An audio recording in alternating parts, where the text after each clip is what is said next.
Tell me when. Okay, everybody. So we started a little bit late today because we were trying to let some more people trickle in. We're glad to have people here. We do have the same crowd, so that have been to many, many meetings in the past. So we are going to skip going over sections 10 through 130. So if you want to review this, if you think you're being left out, we do have other meetings that we can give to you. We can send to you by email. We can send you other means. We do have presentations of me going over every single specific section stated before. So also, if you want to have any specific questions, send me an email.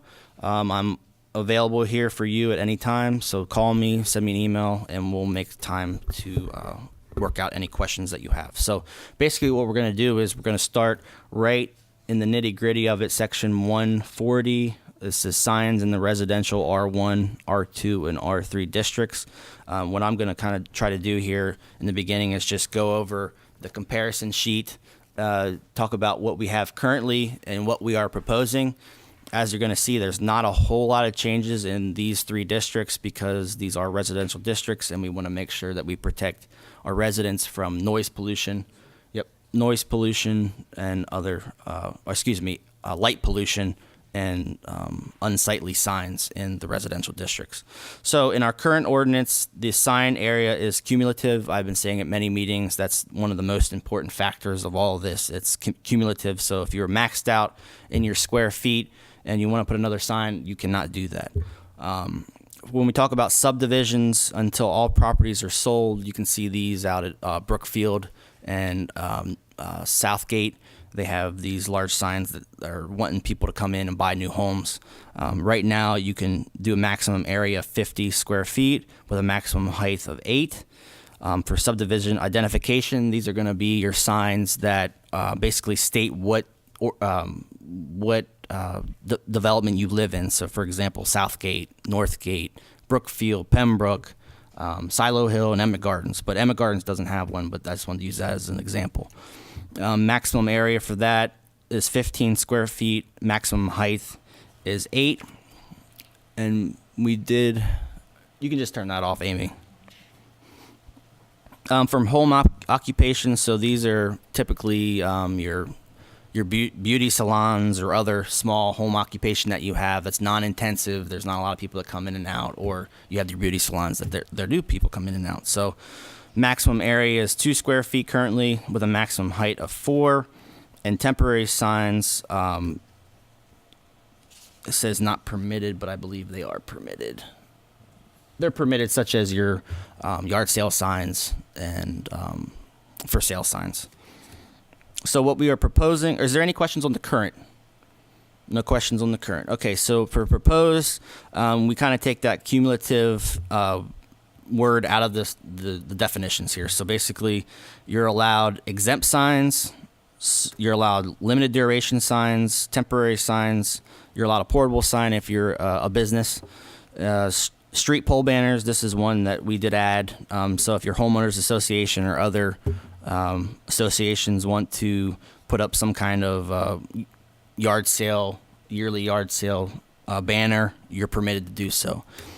And on-premise signs. So for wall and projecting signs, you have a maximum number, 1 per lot for home occupations, a maximum area, a square footage for 2 for home occupations. So you can see we did not change that. And a maximum height, we did increase that to the eave line or the bottom of the second story windowsill. The eave line is your gutter. Plus we have the freestanding signs. Hello. We have your freestanding signs. So this is a max number of 1 per lot for home occupations, and residential developments 1 per lot. Maximum area, home occupation is going to be 6. So we did increase that a little bit. And residential developments is 15. So we did keep that the same. Maximum height for home occupation 6 feet, and residential developments 15 feet. And that's pretty much all we have for residential. It's a really simple section. Again, we're trying to protect the residences from obnoxious signs. So is there any questions from the public? Comments, questions? Can you just give a very high-level overview of the kinds of signs that this is really referring to? Sure. Examples of them. Yep. I'm assuming that they're real estate for sale stuff, but if you can just rattle off a list of the kinds of things that we're talking about here. Yeah, sure. Helpful. So since we have someone else that just came in, I'll just go over the exempt signs and I'll kind of go down lightly of what we're proposing here. So just bear with me 1 second so I get to my... Okay, so signs exempt from permits. So this means you don't have to get any permits.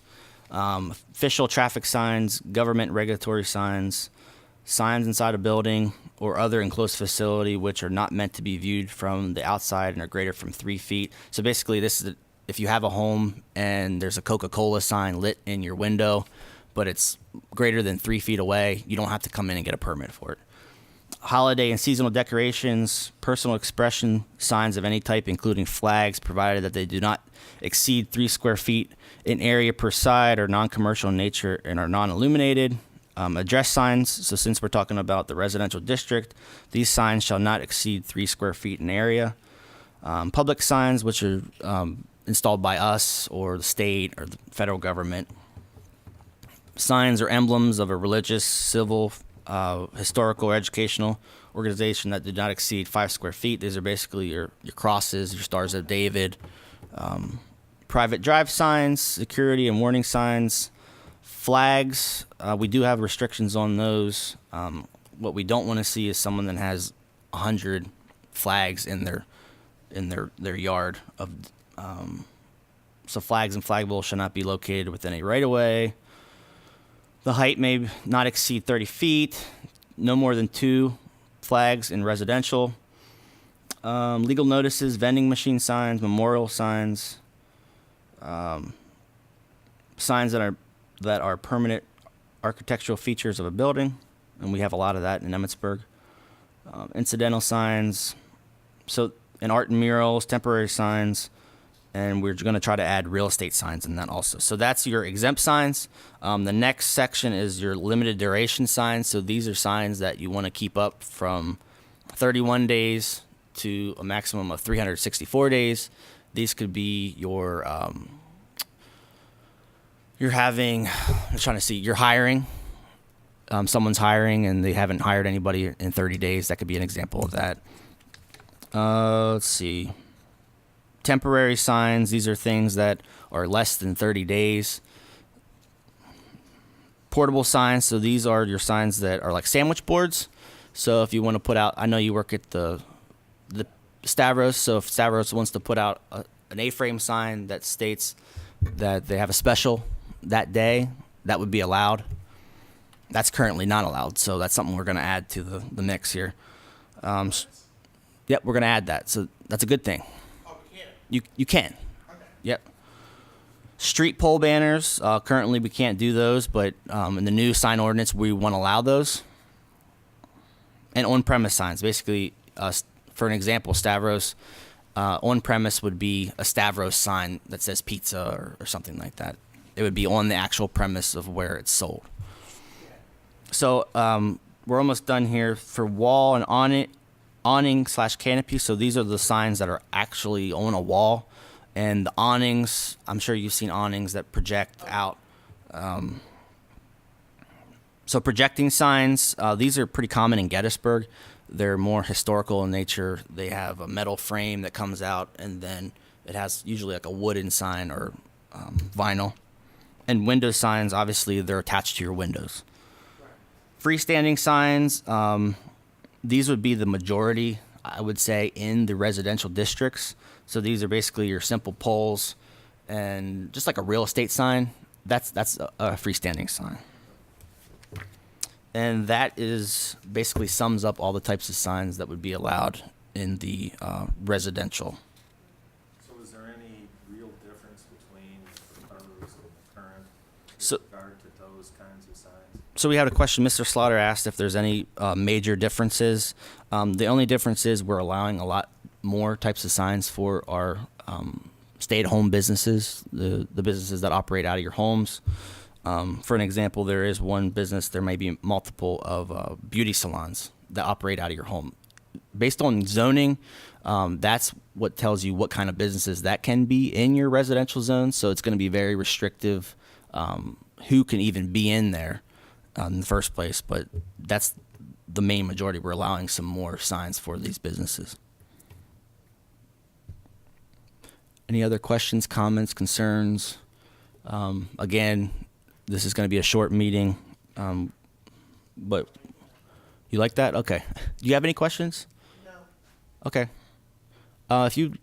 If the rest of you would like to leave, I can go through the rest of the presentation if you'd like, or if you'd like to stay, I'll probably just go through the whole spiel since we have someone else. The one you've heard already. Yep. Do you want to hear the rest of the presentation, Brian? Right. It's about another hour. Okay. So we have 4 attendees. 3 have already been here for all the other presentations. And Brian said he's okay. He'll watch it at another time. So if you're comfortable with that, I can stay if you want me to. Yeah, you're good. Okay. We'll give you some literature to take home, and don't want that either. Okay, that's fine. So we're going to conclude our meeting. Thank you all for coming. Like I said, if you have any questions, please feel free to email me, call me, and we'll set up an appointment and go over any questions you may have. Thank you, Zach. The time You did an is... outstanding job with this. We appreciate it. Thank you, Mr. Slaughter. Any questions? Okay, the time is 7:23. Thank you very much.